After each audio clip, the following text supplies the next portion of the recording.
thank capitalism. Tell us a little bit about that. Right. Okay. So first of all, it's not my headline because I don't really think it is about capitalism, but it's really about industrialism. Yeah. Quilts. Okay.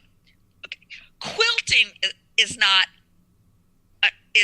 that new. I mean, it's ancient in terms of having a piece of cloth, putting some stuffing in between it, putting another piece of cloth and sewing them together.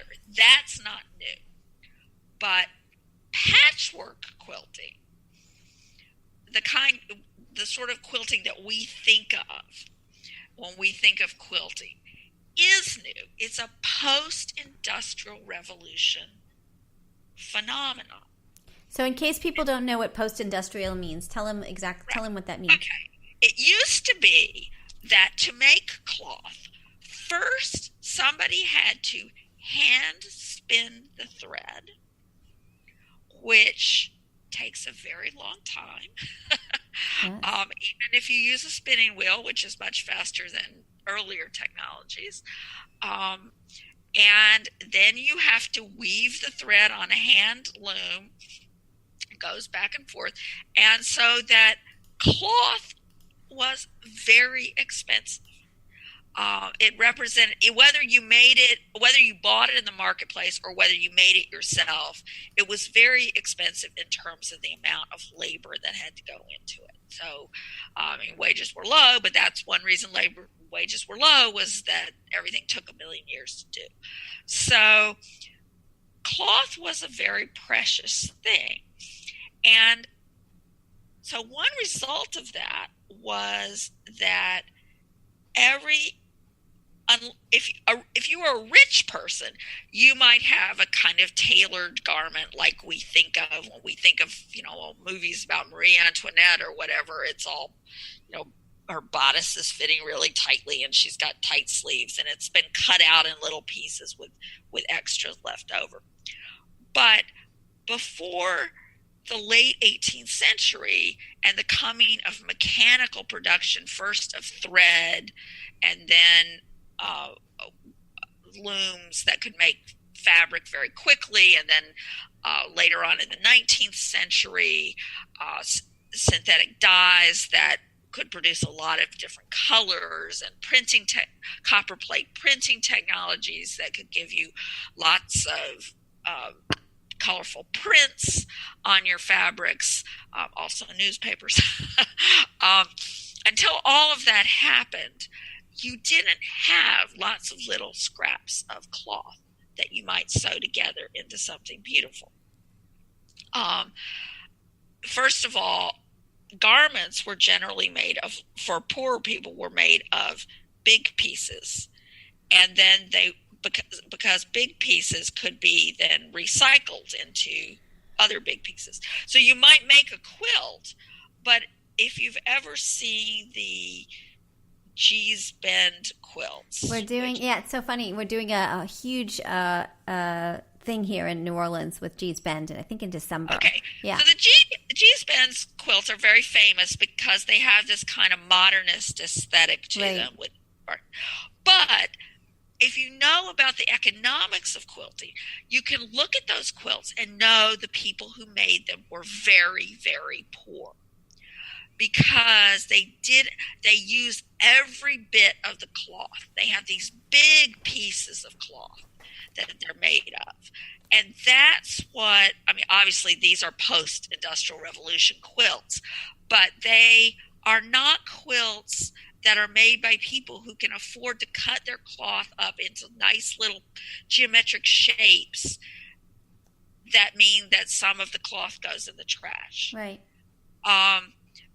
They're using every bit of what's left from work jeans or whatever to make practical blankets. Now, they happen to also be beautiful. Right. Because the women who made them, I remember reading about these women walking like 6 miles back and forth each way to pick cotton. They had a lot of time to think about the patterns and they put a lot of thought into the designs. But they are the quilts of poor people. The kinds of quilts that we think of made of little bitty pieces and lots of pieces of the same shape are quilts that are a kind of frugality, because they are recycling, the antique ones anyway, are recycling fabric from old dresses or whatever into a new use, but they're made by people who can afford to throw away the scraps that don't come out in the right shape. Yeah. And that's possible because the cloth itself has gotten less expensive. Right. So you get the fast forward to today, yeah, where people are buying,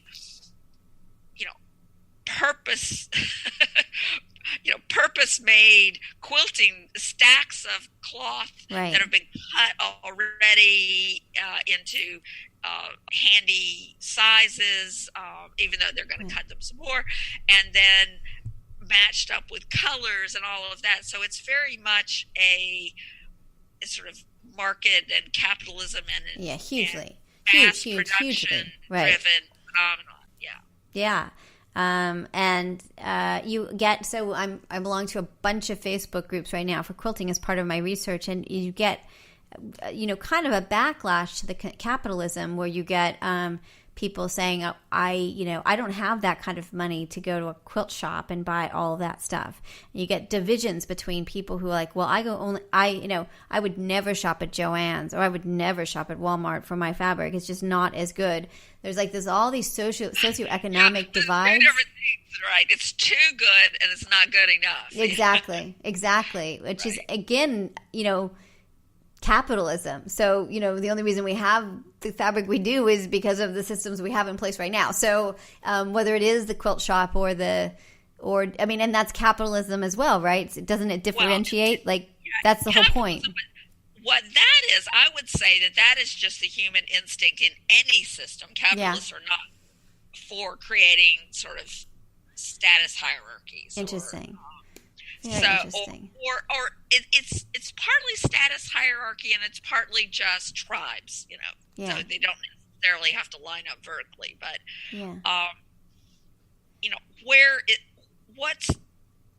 where do quilters get their prestige from, or there's within the group? Well, one, maybe you're just like an artistic genius and you do amazing things.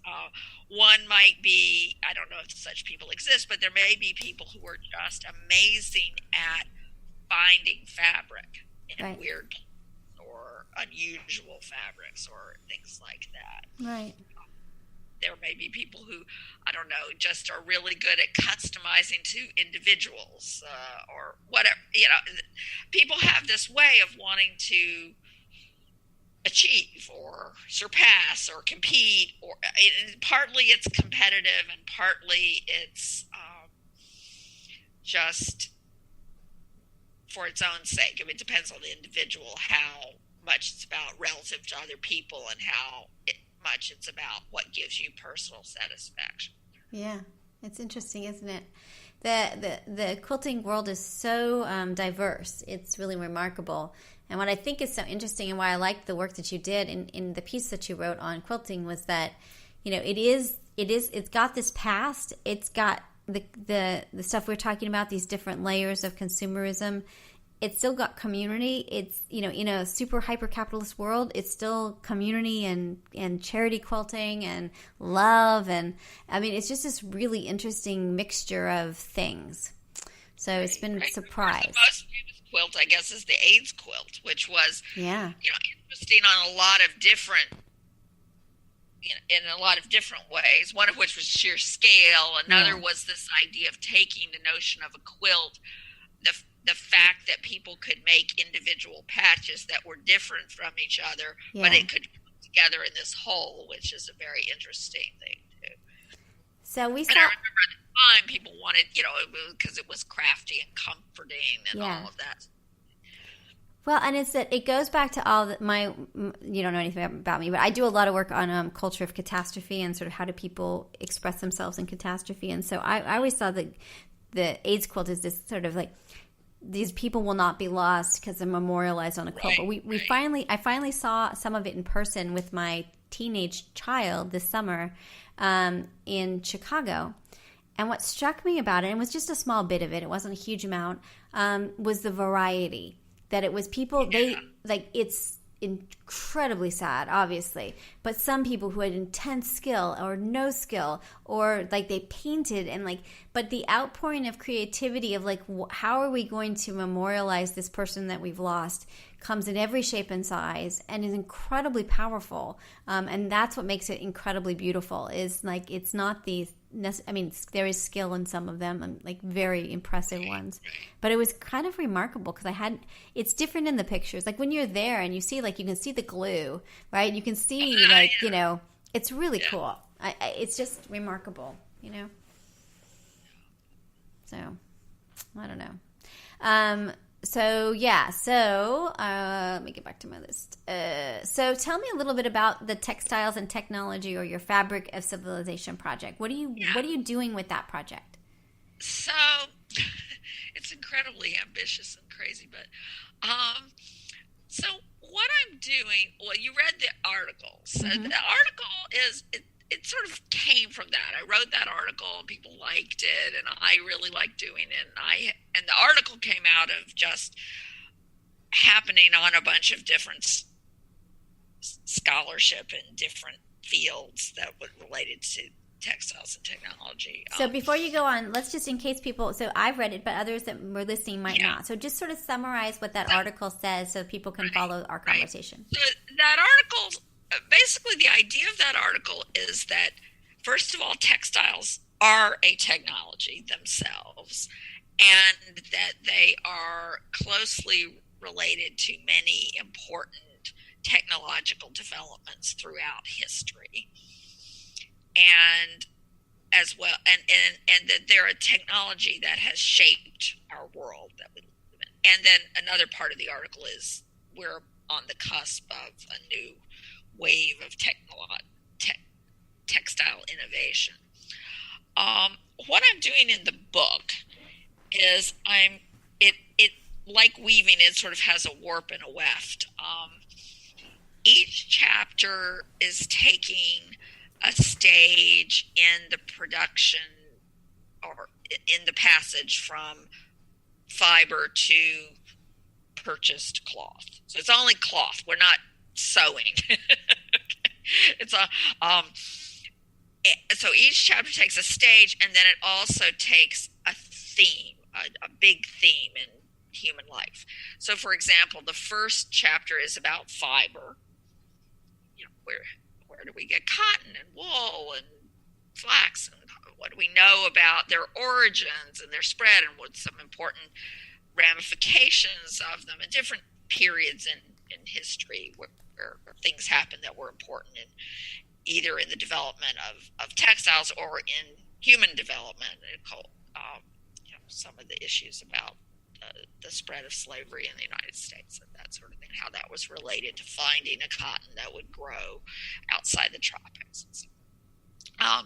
So part of it's about fiber, and then throughout that is a theme about the relationship between humans and nature, and the way that humans have altered nature, and the idea that natural fibers are not natural. Natural fibers are human artifacts that are the result of choices, conscious and unconscious, to change what just exists in unaltered nature.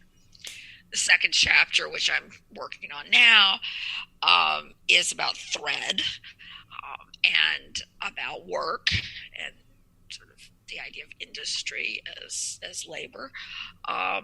So that's what I'm working on. It's really cool. And then there'll be one about sort of cloth and weaving and possibly knitting and mathematics and code. And so that's kind of the idea of it going. How long does it usually take you to write a book?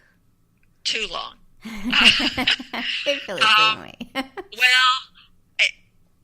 When each of my first two books, it took 15 months. It was very predictable.